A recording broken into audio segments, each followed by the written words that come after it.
नमस्कार जय हिंद विद्यार्थी मित्र हो, मी अमोल देशमुख स्वागत करतो आजच्या या नवीन व्हिडिओमध्ये। जर तुम्ही तलाठी, नगर परिषद, जिल्हा परिषद किंवा सरळ सेवेच्या कुठल्याही परीक्षेसाठी, कुठल्याही पदासाठी जर तुम्ही तयारी करत असाल तर आजचा हा जो व्हिडिओ आहे हा तुमच्यासाठी अप्रतिम आहे आणि एक आय ओपनर असणार आहे। तुम्ही स्वतःला कधी प्रश्न विचारला आहे का की मी एवढा अभ्यास करतो तरी पण माझं सिलेक्शन का होत नाहीये किंवा 1-2 मार्काने का होत आहे? कदाचित तुम्ही आता तलाठीसाठी, नगर परिषद, ग्रामसेवक किंवा इतर कुठल्याही पदासाठी तुम्ही जे आहेत ना 2-2, 4-4 वर्षापासून तयारी करत आहात, नोट्स बनवता, क्लासेस लावता, ऑनलाईन कोर्सेस घेता, टेस्ट सिरीज देता, पण ज्यावेळेस परीक्षेची किंवा जाहिरात येते तर त्यावेळेस जागा कमी असतात, कट ऑफ इतका जास्त लागतो की खूप म्हणजे एन्झायटी होते आणि शेवटी तुमच्या हातात फक्त एवढंच उरतं की यार थोडक्यात राहिलं। अनेक विद्यार्थ्यांच्या आयुष्यात ना भरपूर अशा मोठ्या समस्या आहेत, पण 5-6 काही समस्या आहेत ना तर ते कोणी उघडपणे सांगत नाही। त्यातली पहिली परीक्षा म्हणजे पहिली समस्या म्हणजे ही आहे की परीक्षा नेमकी कधी होईल याची अनिश्चितता। तलाठी आणि नगर परिषद भरती जी आहे ना तर ती 3-4 वर्षांनी येत असते, त्यामुळे विद्यार्थी सतत या परीक्षेची किंवा या भरतीची वाट पाहत असते, ही सगळ्यात महत्त्वाची आहे। दुसरी समस्या म्हणजे जरी जागा आल्या ना तर जागा खूप कमी येतात। हजारो विद्यार्थी, लाखो विद्यार्थी असतात आणि काही जागा आहेत 300, 400, 500 किंवा तलाठी आणि नगर म्हणजे तलाठी आणि ग्राम परिषद जर नगर परिषद जर म्हटलं तर एक 2,500-3 हजारापर्यंत जागा येऊ शकतात। अशा स्पर्धेत तुमची मेहनत कधी अपुरी पडते किंवा तुम्हाला जसा पाहिजे तसा रिझल्ट मिळत नाही। तिसरी समस्या म्हणजे कट ऑफ जो आहे ना तर तो या परीक्षेचा खूप जास्त लागतो, त्यामुळे 85-90% मिळूनही तुमचं सिलेक्शन होत नाही। चौथी समस्या म्हणजे तुमच्यावरती असतो घरच्यांचा दबाव। किती वर्ष तयारी करणार आहे बाबा आणखी, हा प्रश्न प्रत्येक विद्यार्थ्याला ऐकावा लागतो। आणि 5वी समस्या म्हणजे ती आहे आर्थिक अडचण। सतत क्लासेस लावणं, पुस्तकं, शहरात राहणं, याचा खर्च आणि या गोष्टी ज्या आहेत ना तर त्या आईवडिलांकडूनही एका लेवलपर्यंत होतात, त्यानंतर शक्य होत नाही। आणि 7वी समस्या म्हणजे सगळ्यात मोठी समस्या, ती तुमच्या मनात निर्माण होणारी शंका आहे की मी खरोखर सरकारी नोकरी मिळवू शकतो का?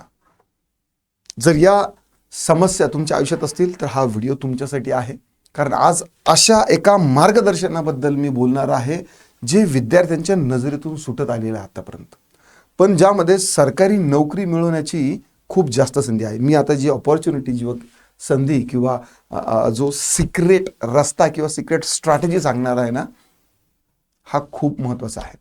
आणि हा रस्ता, हा मार्ग म्हणजे महाराष्ट्र राज्यातील विद्यार्थ्यांसाठी महालिपिक भरती। आपण महाराष्ट्रात पहिल्यांदाच माझ्या प्रशासकीय समजेवर आधारित, प्रशासकीय अंडरस्टँडिंग लेवलवरती मला एक लक्षात आलं की प्रत्येक विभागामध्ये लिपिक भरती ही असतेच असते। आणि यासाठीच आपण आपली महालिपिक भरती जी आहे ना तर ती स्पर्धा परीक्षेच्या विद्यार्थ्यांना जे तलाठी, नगर परिषद किंवा इतर सरळ सेवेच्या कुठल्याही परीक्षेची तयारी करतात, पण तिथे लिमिटेड जागा असतात, कट ऑफ कमी, कट ऑफ जास्त असतो, इकडे कट ऑफ कमी असतो, इकडे विद्यार्थ्यांचं कॉम्पिटिशन खूप कमी असतं। का? कारण ते टायपिंग लागतं। आज महाराष्ट्रात हजारो विद्यार्थी तलाठी किंवा नगर परिषद भरतीची तयारी करतात।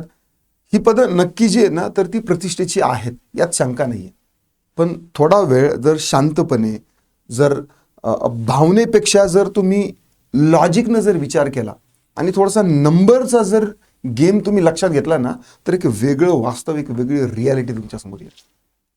तलाठी भरती असो किंवा नगर परिषद भरती असो, या दोन्ही भरतीमध्ये कॉम्पिटिशन जे आहे ना तर ते खूप जास्त असतं। म्हणजे अगदी बघा आता तलाठी भरतीची जर जाहिरात आली तर महाराष्ट्रातील कमीत कमी 15 लाख पोरं भरणारच आहे। तेवढेच किंवा त्याच्यापेक्षा जास्त पदं जे आहेत ना तर ते नगर परिषदला कदाचित असतील नसतील, पण नगर परिषदला देखील 15 लाखाच्या कमी फॉर्म येणार नाही, इतकी स्पर्धा असणार आहे। संपूर्ण महाराष्ट्रातून लाखो विद्यार्थी जे आहेत ना तर ते अर्ज करतात आणि जागा किती असतात? 1700, 1800, 2000, 2500, 5000च्या वरती तर नसणारच, राईट। त्यामुळे कट ऑफ जो आहे ना तर तो प्रचंड वाढतो। अनेक वेळा ज्यांचे 85-90% जास्त गुण आहे किंवा त्यांचं पर्सेंटेज आहे उत्तर बरोबर येण्याचं, त्यांचंही काम होत नाही किंवा त्यांचाही नंबर लागत नाही। म्हणजे एखादा विद्यार्थी खूप मेहनत करूनही 1-2 मार्काने जो आहे ना तर तो मागं पडतो। या उलट जर तुम्ही लिपिक भरतीचा विचार केला, ज्याच्यासाठी आपली महालिपिक भरती बॅच आहे, तर याचं चित्र जे आहे ना तर ते पूर्णपणे वेगळं असतं। पहा, महाराष्ट्र शासनाच्या विविध विभागामध्ये मंत्रालय असेल, जिल्हाधिकारी कार्यालय आहे, पंचायत समिती आहे, जिल्हा परिषद आहे, नगर परिषद, शिक्षण विभाग, आरोग्य, सामाजिक विभाग, महसूल विभाग, पोलीस विद्यापीठ, ठीक आहे, अशा असंख्य ठिकाणी लिपिक पदाची गरज असते. प्रशासन चालवण्यासाठी लिपिक हा महत्त्वाचा कणा आहे. त्यामुळे दरवर्षी मोठ्या प्रमाणावर रिक्त पदं जे आहे ना तर ते निर्माण होत असतात. त्यामुळे या भरतीच्या पाठीमागे तयारी करणं हे एक लॉजिकल आहे.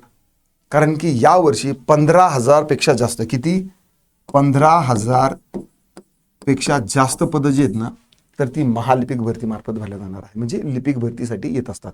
साधारणतः 5,000 जी पदं आहेत ही फक्त शिक्षकेतर कर्मचाऱ्यांसाठी आहे, नॉन टीचिंगची आहे. याच्या अगोदर काय होतं की संस्था ती जाहिरात द्यायची आणि तिथले जे काही नॉन टीचिंगची लोक जे आहेत तर ती भरून घ्यायची. पण आता सेंट्रलाइज पद्धतीने जे आहे ना तर ती भरती होणार आहे. म्हणजे याचा अर्थ काय की स्पर्धा जरी असली, ठीक आहे, नगर परिषद तलाठी भरतीमध्ये जशी स्पर्धा आहे तशी इकडे जरी असली तरी काही हरकत नाही, पण इकडं संधी खूप मोठी आहे, नंबर्स इकडे जास्त आहे. तलाठी आणि नगर परिषद भरती जी आहे ना तर त्या 3-4 वर्षातून हे करतात. त्यामुळे विद्यार्थी जे आहेत ना तर ते वर्षानुवर्ष वाट पाहत राहतात आणि 3-4 वर्ष एकदाच भरती येणार आहे आणि त्या भरतीवर आपली 3-4 वर्षाची मेहनत दावावर लावणं ही योग्य निशाणी नाहीये. या दरम्यान वय वाढत असतं, घरची जबाबदारी वाढते, मानसिक ताण वाढतो. आणि लिपिक भरतीचं वैशिष्ट्य म्हणजे सांगतो मी तुम्हाला, ही लिपिक भरती जी आहे ना तर ती प्रत्येक महिन्या 2 महिन्याला कोणत्या ना कोणत्या विभागाची तुम्हाला जाहिरात दिसतेच तुम्हाला. त्यामुळे तुम्हाला वारंवार यामध्ये संधी मिळणार आहे. एकदा नाही झालं तर पुढच्या महिन्याची जी भरती येणार आहे त्यामध्ये तुम्ही प्रयत्न करू शकता. मी जसं कट ऑफचं तुम्हाला अगोदर बोललो, कट ऑफचाही विचार केला तर फरक तुम्हाला स्पष्ट दिसेल. तलाठी किंवा नगर परिषद भरतीमध्ये कट ऑफ खूप जास्त असतो. अगदी आता कालची धाराशिवची जी EWSची जर तुम्ही वेटिंग लिस्ट पाहिली तर 192चे विद्यार्थी, 200 पैकी 192 मार्क्स पडणारे विद्यार्थी जे आहेत तर ते वेटिंग लिस्टमध्ये होते. कारण काय की जागा कमी आहे. पण लिपिक भरतीमध्ये जागा खूप मोठ्या जास्त प्रमाणावर असतात. कट ऑफ यामध्ये तुलनेनं कमी असतो. म्हणजे एखादा विद्यार्थी जर कंटिन्युअसली सातत्याने अभ्यास करत असेल, प्रॅक्टिस करत असेल तर त्याला सिलेक्शन मिळण्याची जी शक्यता जी आहे तर ती जास्त असते. अनेक विद्यार्थ्यांना वाटतं की लिपिक पद म्हणजे एकदम साधी नोकरी आहे, पण प्रत्यक्षात प्रशासनामध्ये सर्वात महत्त्वाची भूमिका जी आहे ना तर ती लिपिकाची आहे. सरकारी फाईल्स, आदेश, पत्रव्यवहार, माहितीची नोंद ठेवणं, निर्णय प्रक्रिया, धोरणात्मक निर्णय घेण्यासाठी जो आढावा, मसुदा किंवा जी माहिती लागते तर ती जमा करण्याचं, संकलित करण्याचं काम जे आहे तर ते लिपिकच असतं. म्हणून या सगळ्या प्रशासकीय कारभाराच्या मध्यभागी कोण असेल तर तो लिपिक आहे.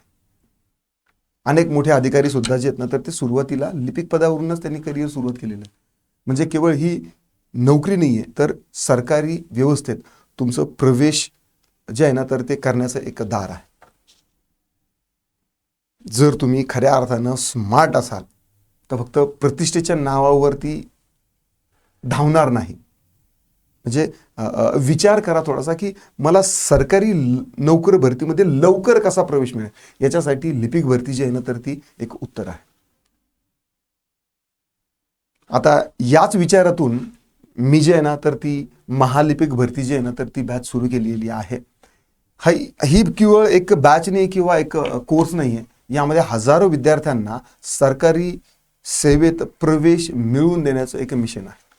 कारण मला माहीत आहे की प्रत्येक विद्यार्थ्याच्या मागे ना एक कुटुंब उभं असतं.